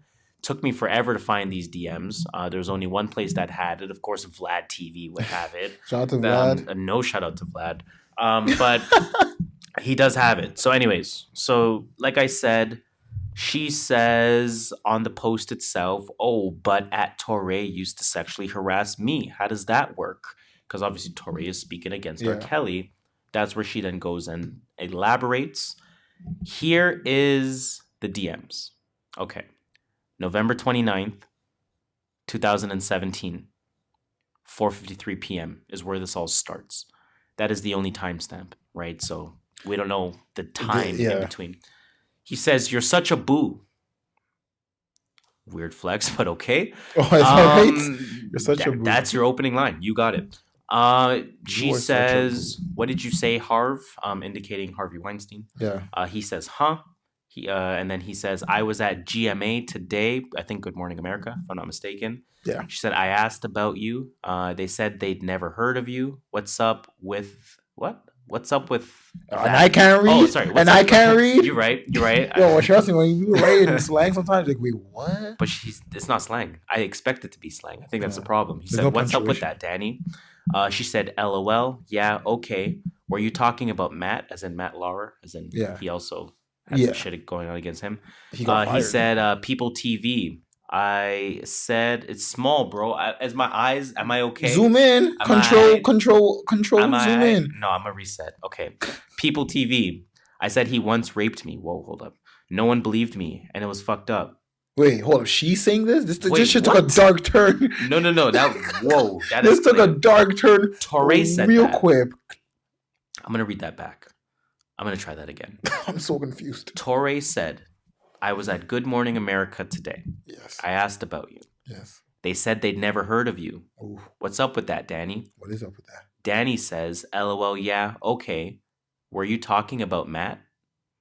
Matt Lauer. Yeah. Toure says, "People TV." I guess, whatever. I said he once raped me. No one believed me. It was fucked up. I think he's joking. That's a poor joke. Okay, there's more DMs. Yeah, And it will explain it. It will explain it. Okay. She says, "I'm surprised you're speaking out. I'm sure I'm not the only girl you have verbally harassed. You're lucky that I know how to say no. You're lucky that I know how to say go F yourself with a smile. And I'm not going to say anything about how many times you've asked me to have sex or how it could be to have sex with me. A few other people I know have said the same thing about you. Be careful out there." He says, "I love you," in a joking way. I know. I thought he was wilding out too. He says, "I love you. I was always kidding, but I'm sorry. I was being stupid. I should have kept my name out your mouth. Sorry, I should have kept my mouth shut." Two different sentences. She says, "My girl Carrie is joining the BW family soon." Don't know what BW is. She says, "I better not hear some shit, Toure. Shit's getting real. She's not me. She won't tell you to go F yourself." He then says, "Look, I've learned a lot from watching this happen. The way I teased you is no longer funny to me. I had no idea how rampant it is, how much it gets in a working woman's way, and how I was contributing to the whole environment of BS. And I hate that. I'm not playing like that with you or anyone anymore. I knew I was playing an aggressive game with you, and I thought you knew where I was coming from, but I wouldn't put you or me in that position again. It was stupid and obnoxious, and I feel bad about it. I genuinely like you as a friend. I don't want you to feel disrespected by me. That was so embarrassing to me. I'm not going to be a part of that BS that women have to go through. So don't worry about hearing anything about me." There's more. But wait, there's more. Why they cut it off halfway like that? "Genuinely like you as a friend. I don't want you to feel disrespected by me. That was so embarrassing of me. I'm just not going to be a part of this BS. I'm sorry. Please don't talk badly about me. I'm so ashamed to think of that happening." And then she talks badly about him. Well, he apologized. Like, what else do you want from the man? Matt Foley said, "Yo, my bad. I didn't mean it. I thought I was just being aggressive." Come on, though. How? Come on. Like, I think there's a huge difference between not knowing when you've crossed the line and knowing when you've crossed the line. So I think Toure knew you can't. Some of the things that are alleged here, like talking about coming and like what it would be like to F me, that I have sex over the weekend, what cum would look like on my face. I'm sorry, but you're not joking around with anyone like that at work. Now, I'm saying you're hearing one side of the story. Yes. I'm not saying she's lying, but I'm not saying... How does she respond to these? But I don't need to hear the other side. I need to hear both sides. Just two sides of the story. Just the truth. The DMs. There's screenshots. Yeah, but... There's screenshots. The screenshots don't say that he's saying... The screenshots... I want to come on your face. Does it say I want to come on your face? The screenshots don't say that. I want to see her response to that. Was it like, please stop this right now? Or was it like, LOL, stop this? Like, you know what I'm saying? Nuts. Oh, that's nuts. But you know what I'm saying, though? Like, if I don't know someone can take an LOL, stop this, and stop this right now. Nah, man. You're on an island here. Text does not convey your emotion. Now I can try to get you out of this one. No, I'm not trying to get out of this. I'm taking both. I need to hear both sides. I need to see her response to this, because if I message a girl something like that and she says, "Stop this right now," all caps, yo, you bet I'm stopping. It's just LOL, stop with 3 P's at the end. I'm still like, oh, is that like a real thing? Is that like don't you think there's a little bit of a helpless feeling for the woman where she might feel like she has to joke around, otherwise something might happen to her? She just went to go report him and he got fired. No, I know that. So I'm just saying, in the response of women in general, if they do the LOL stop with 3 P's, and you're thinking to yourself, okay, she's probably playing around. Don't you think part of that has to do with the fact that they just feel powerless? Why do they feel powerless? Because if they give you the stern no, maybe they don't get the next job. Maybe they don't get the promotion. Maybe they're physically threatened because you're stronger and bigger physically. No means no. If you tell any guy N-O capital no, I don't like where this is going, unless there's Harvey Weinstein, half of them are going to say, okay, I believe in you. Actually, all of them will say, I believe in you. Now, that as a general concept, I agree with you. Again, I'm not trying to say women are always at fault at this, and they should always say, no, I get what you're saying. Sometimes it is a situation where, I don't want to lose my job, but 90% of the time you tell a guy stop, they will stop. Because they know what they're doing is that wrong. That is not true. And if they do report... That for sure. You're saying guys like... I'm not even going to say guys like you and I, because we wouldn't get ourselves in those situations. But guys like you and I would stop. But don't say 90%. I think 90%. I would say 90% of men wouldn't stop. No, I think they will stop. As a man, I've spoken to other men about this at work too, and people are like, they don't... Especially with the last few years with the whole Me Too movement. People are sick, man. People are stopping their shit. When they say no means no, consent means consent. Like, are you down for this? Yes or no? I think you're I get what you're saying. Maybe I talk to smart people, that's why. But. I get what you're saying, but what you're saying is not fitting into the scope of the discussion, and to some degree. What I'm saying to you is, personally, I don't need Toure's side of the story, because I see the DMs. I see the way he's apologized. I see some of the wording there where after you have a lengthy apology, the first thing you say is, please don't make me look bad. I see where he says, oh, I thought I was joking. Clearly not. Clearly not, because she had said prior to that, and let me load up the message here. Like, she was basically saying like, yo, I know you did this to other people. Luckily for you, I'm not like other people. I can put this shit to the side.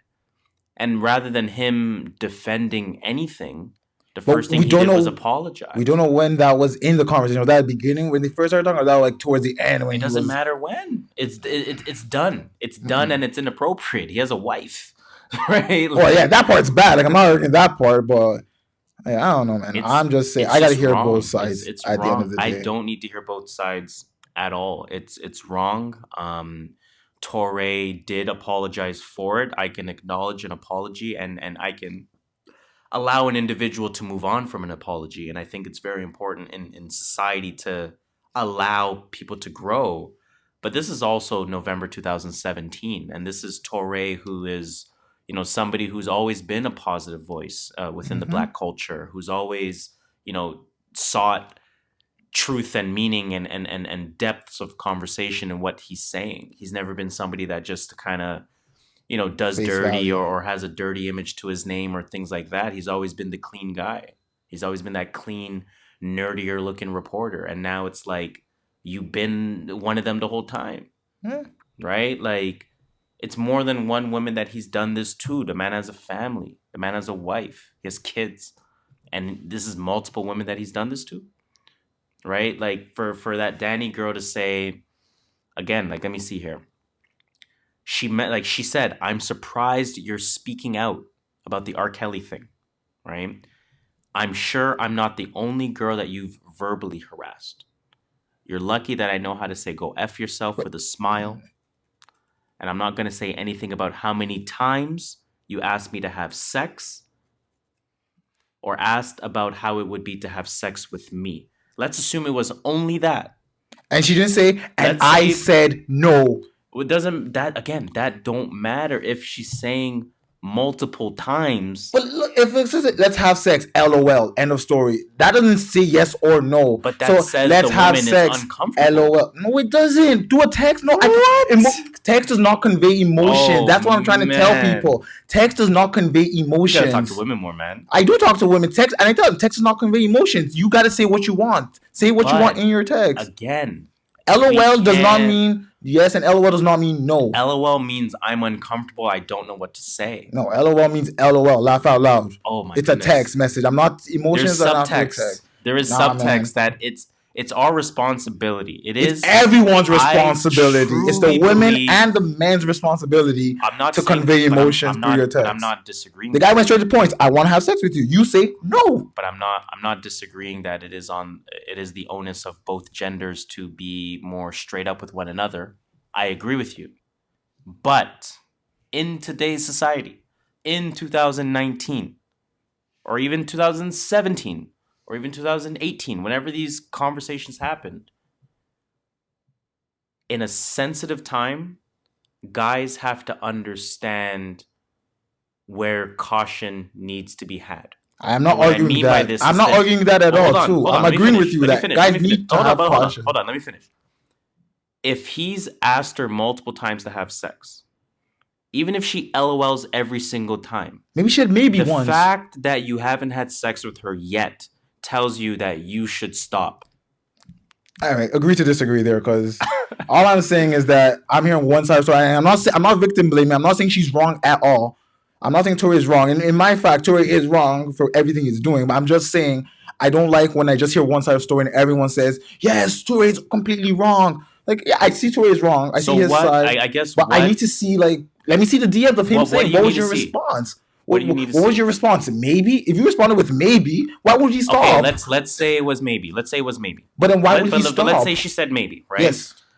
And why will he stop? That's my question. It's almost, if you say let's have sex, girl says maybe, why would you stop saying let's have sex? But it's not just him asking, hey, do you want to have sex? It's him being aggressive sexually through DMs. What was her response though? Like, that's my argument. I'm not saying she's wrong, but my argument is what's her response?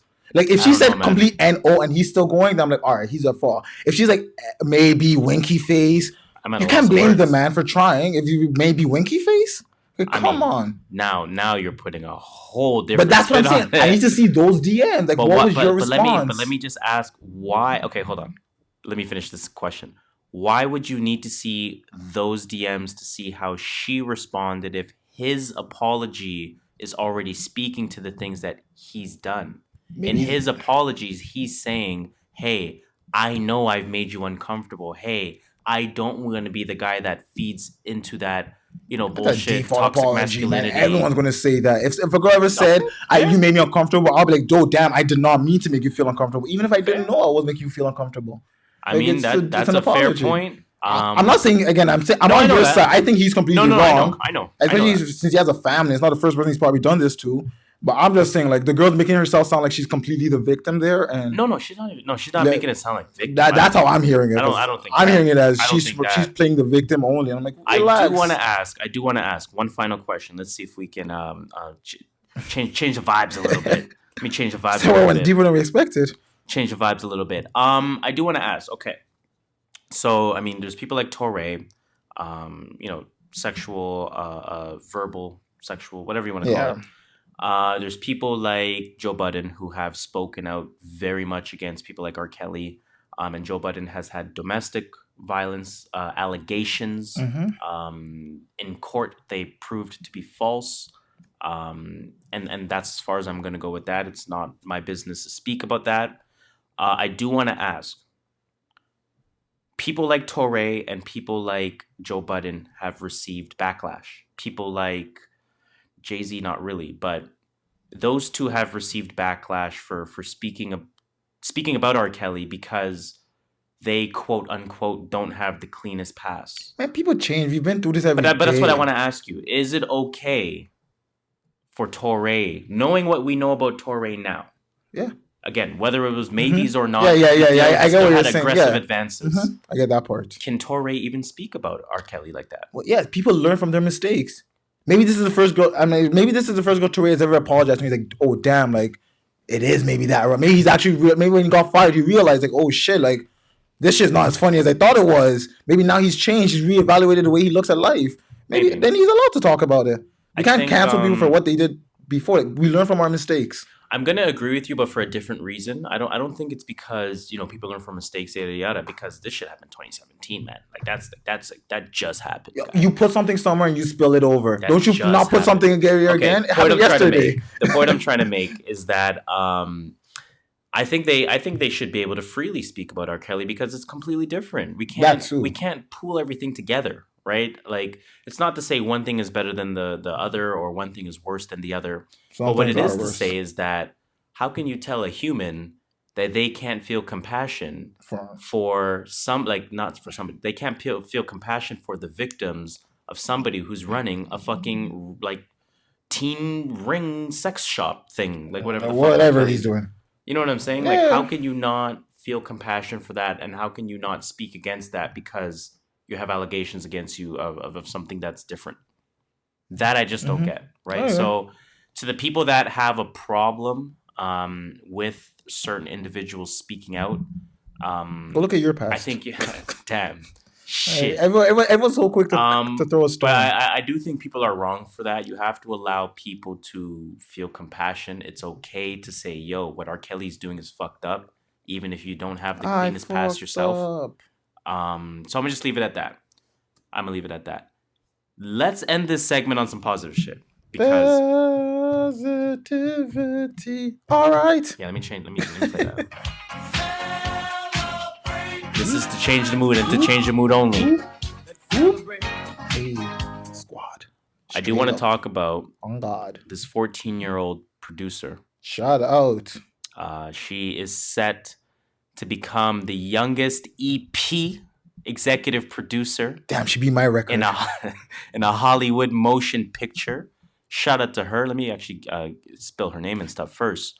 Tell the story. So her name is Marsai Martin. In the spring, there's a movie called Little, as in small, little. I hope small. That will hit theaters, featuring some of the biggest stars. And it will make history by the 14-year-old as she will hold the title for the youngest EP of a major Hollywood motion picture in history. Miss Martin, the 14-year-old, it will co-star in the film alongside Regina Hall. Hey, shout out to Regina Hall. Shout out to her. She had the idea of the film, the 14-year-old, had the idea of the film when she was just 10 years old. Oh, after falling in love with the Tom Hanks film Big. That's vision. I got to give her that one. That's vision right there. Let me give this. Shout out to Martin. To call it Little after being inspired by Big. Shout out to you for that. She then pitched the idea to the Blackish executive producer, Kenya Barris. Yo, how do we get... How is she plugged in? That's what I'm saying. Cause can I go there and pitch her an idea? Because I got an idea too. How is she plugged in? She looks like... I was going to say she looked like a star. She almost looked like that girl from Blackish. She looks like that girl from Blackish. Is that her? Yes. Oh my God. That's why she's a plug. She's one of the daughters on Blackish. Yeah, she's one of the twins. That makes sense. Yeah, Diane Johnson on Blackish. Yep. Okay, so shout out to her. Fuck. So again, but that's That's using your connections at a young age. Straight up. Smart. Straight up. This film is also gonna have Issa Rae in it. Yeah, I seen her in the picture. It's Issa Rae. So like, Shout out to Marsai Martin, man. Hey, do your thing, man. You got your connections. Use them. Smart. That's big. That's pretty big. Is there 14-year-old EP. I got nothing else on that. I'm not gonna lie to you. Nah, that's it, man. Shout out to her. That's all I had. It was just more of a shout out more than anything. Let's end the entertainment motherfucking report at that point. Then you know what's next. It's sports talk. Sports talk. Ready? The tone is the what do you call it? The frequency is off. So ESPN can't get me for that. Anyways, what's going on in sports? So Stephen Curry has just climbed the all-time NBA three-pointers list. Of course. He's now third on the list at the age of 30-something. I think he's 30 or 31. Now, my question to you, I have nothing. Shout out to Stephen Curry. No big accomplishment. No shooting threes. My question is, who do you think is 1 and 2? Numbers 1 and 2 on the all-time three-pointers list is Ray Allen and Reggie Miller. Oh, yeah, that's actually right. Come on I thought you would get. I thought it would be a little harder. Okay, when I was...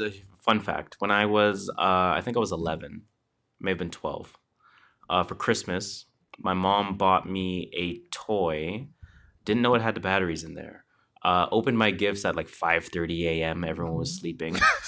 This shit was loud as a motherfucker. I didn't know how to turn it off. But basically, it was sports trivia.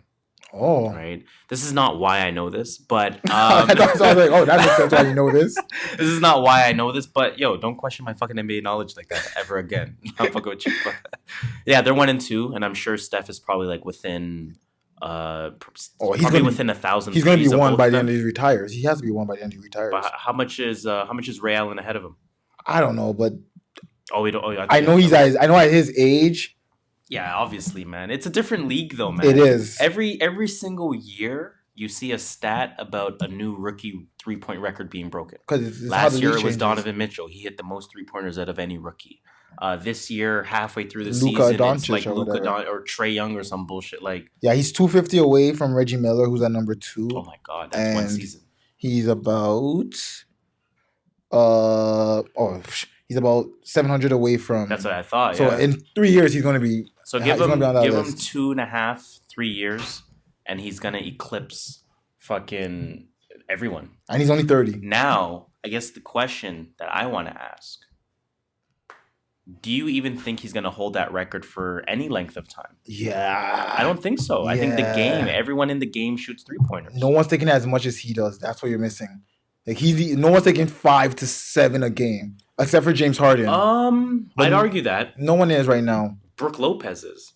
Yeah, but he's not making 5 to 7 a game. Don't slip. He's shooting like 45-50% from 3, bro. That's a percentage. If you shoot 1 for 2, that's 50%. Nah, if you shoot 2 for 4, you shoot 3 for 6. We're not doing this. I'm looking it up. You're not shooting at Stephen Curry's clip, though. Stephen Curry's primary shot is a 3-point shot, okay? So is everyone else in the league. No, everyone would try and drive and finish at the rim before they try and score. Okay. Oh, that's a nice jacket. Jeez. Okay, Brooke Lopez puts up... Bro, the man had. Let me just read his game log real quick. December 29th, 7 3-pointers made.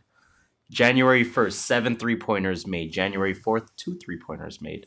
January 5th, 1 3-pointer made. January 7th, 3 3-pointers made. January 11th, 3 3-pointers made. This guy averages on the season 2.5 3-pointers made per motherfucking game. Now, let me tell you how much Stephen Curry averages made per game. The man averages 6 made per game, bro. No, chill. Wait, hold up. Season. Yep, he's averaging 5. Nah, you're not doing that. Bro, read it. Nah, you're not doing Read it. I'm going to show you. I'm showing you right now. That's why I'm saying no one does it. The guy's shot is to shoot a 3-pointer on a fast break. I'm done. He's pulling up for a 3. He's not trying to finish at the rim. I'm going to stop talking. That's wild. Like, don't get me wrong. The guy averages 6 3-pointers a game? Yes. Oh, that's why he's deadly. That's why everyone tries to. That's 20 a game off 3-pointers. Yeah, why do you think everyone's trying to stop him at the 3-point line? Holy shit! Once he crosses half court, he's done. Oh my goodness! Tell me about this Art of the North thing. Yo, Art of the North is a pop-up art exhibit featuring 100 pieces of the Toronto Raptors inspired art created by 40 international and local artists. I'm curious about the international artists. I don't know. I think it's just so. What happened is it's hosted by this group called Conscious Basketball. Okay. And they've done this before in 2 other cities. They did it in San Francisco. For Golden State? Like, who would they do Golden it for? State. I actually don't know if it's Golden State. I'm assuming it's Golden State. Okay. And they did it in Taiwan. Don't ask me for who. For the team that China Clay played for. Maybe. And then supposedly the Raptors hit them up and were like, yo, we like what you guys did. So what they do, I guess they have their own artist. Okay. And then they hit up all the Toronto artists. Right, okay. So Conscious Basketball themselves are probably international, and they probably did some proprietary pieces for the Raptors. I actually have something from here right now. It says, now, you went to this thing. I did, actually. I'm going to post some pictures on the group during the... Sorry, not on the group. I'll post some pictures on Instagram during the week. Word. It's by this guy named Vince Chang. Okay. He's a curator. Not to be confused with Vince Carter. Yeah. Although his pictures were everywhere there. It's a brand of artists that express their love for the game by making art and collectively holding exhibits around the world. San Francisco and Taiwan, due to success, Toronto hit them up. The Raptors hit them up. Okay. I was like, yo, come host this stuff for us. That's interesting. So, yeah, it was Golden State. It was the Golden State Warriors. I thought so. San Francisco, that makes sense. And, and he's from New York. Were the pieces for sale, or was it just for viewing? No, you can bid on it through the Raptors app. Okay. They were not cheap. I think the Wildin' Out, or cheapest one I saw was $150. $150. A big 8x10, some bullshit. No, I think it was pretty big. Okay, so like a real you get like type size. Like what you saw in the pictures I sent you. Mm-hmm. It's like that size. Like you're getting like a nice picture on the wall. Okay. It's not like a little photo frame, but some of them were up to like $500. That's wild. I think I saw one for $750. But it's like you said with art. It's true. Don't get me wrong. If I had money, I would have bought a piece or two. Yo, I can't believe I tried to say Brook Lopez is banging as many. I don't know why you said of all people you said Brook Lopez, because he's hitting threes. He is. Don't get me wrong. He's splashing. Not at five a game, 6 a game. Waxing 6 a game. God but yeah, it's open from April. Wow, January 10th to January 13th. Sunday being the last day. So by the time you're hearing this, it's done. So hope he wins. It was a good time. Word. It's free, so you just walk in. They were doing these temporary tattoos by Inkbox. So I got one that says North on my hand. It's not gonna rub off for 2 weeks. Like some henna shit? Yeah. See right there? This guy got a henna tattoo. It's not henna, it's real. It looks real. I am not judging you. It's not but henna. It's okay. But it fades off after like a few weeks. That's all I have for sports. That's all I got for sports too. Let's end that sports report. Before we end the show, do we have any random thoughts? Oh, actually I do. Because I'm not prepared. I'm not prepared, but I do have thoughts. I can't wait till Joey Badass drops the album. He's posting pictures lately. Okay. I'm waiting for that. Joey Badass album.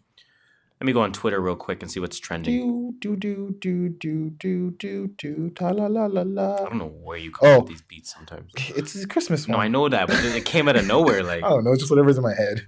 True. You see this video of ASAP Rocky and everyone just wilding out. I know he's not this big in Toronto, was he? ASAP is big. I told you. ASAP has a fucking fan base. I am sleeping. ASAP Rocky, obviously, we're talking about. Yeah, ASAP Rocky, because he's in Toronto and there's a video of him everyone just trying to touch him. Yep. He has a fan base. It's a niche audience. It's like Rocky. When did he blow up? 2014. Yeah, 13, not 12, 13, maybe. It's that era. It's that era. It's that same era that listened to Young Thug. It's the same era that listened to Future, Fetty Wap. Like it's that same era. ASAP is not their king, but he's their leader. He's one of their leaders for sure. So I get it. That makes sense, I get it absolutely. What else is going on in the world? The U.S. government shutdown is the longest in history at this point because a wall needs to be built. That is so dumb. Okay.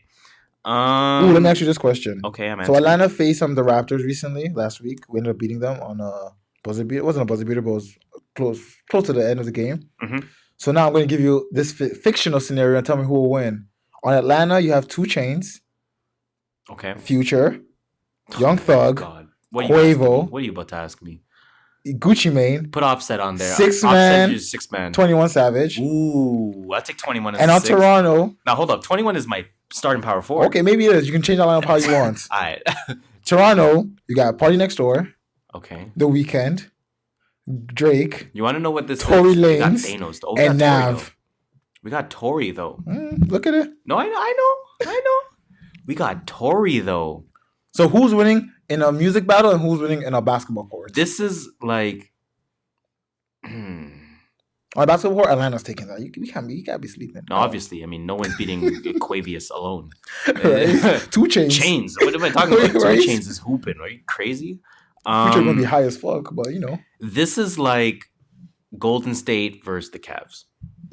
Okay, we can. All we got is Drake. Thanos, the Underdraker himself, Drake. Toure's a solid second option. Yeah. On the squad. The Weeknd could put up numbers every here and there, but let's he's keep not. It real. Atlanta's about 38 deep. Oh yeah. Let's keep it real now. That's Duke right now. Oh my. With goodness. Zion Williamson, just. My goodness.